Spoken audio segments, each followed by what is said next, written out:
১ cup ময়দা দিয়ে কি তৈরি হতে যাচ্ছে দেখতে থাকুন। ১ কাপ ময়দা নিয়ে নিলাম, দিয়ে দিব স্বাদ মতো লবণ, চিনি, আরও দিয়ে দিব কালো জিরা, দিয়ে দিব রান্নার রেগুলার তেল, দিয়ে ভালো করে একটু করে মিশিয়ে নেব।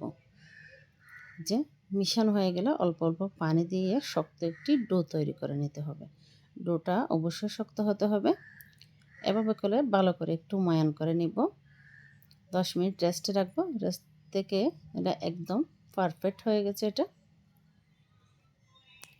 ভালো করে আর 2-3 মিনিটের মতো একটু ময়ান করে নিয়েছি। এখন উপরে কর্নফ্লাওয়ার ছিটিয়ে দিয়ে বড় করে একটি রুটি তৈরি করে নেব। রুটিটা বেলে উপরে কিছুটা তেল দিয়ে দিব, ভালো করে লাগিয়ে নিব। চারপাশে লাগানো হয়ে গেলে উপরে দিয়ে দিব কর্নফ্লাওয়ার দিয়ে ভালো করে কর্নফ্লাওয়ারটা মিশিয়ে নেবে। এখন রোলের শেপ দিয়ে একটি রোল তৈরি করে নেব। রোলটা তৈরি করা হয়ে গেলে এভাবে সাইজ করে করে আমি একটি পিস কেটে নেব। পিস কেটে নেওয়া হয়ে গেলে এখন হাত ছাপ দিয়ে একটি রুটি তৈরি করে নিব। রুটি তৈরি করা হয়ে গেলে এখন এভাবে করে 4 ভাঁজ করে নেব। ভাঁজ করে একটা কাঁটা চামচের সাহায্যে একটু ফুটো করে নিব।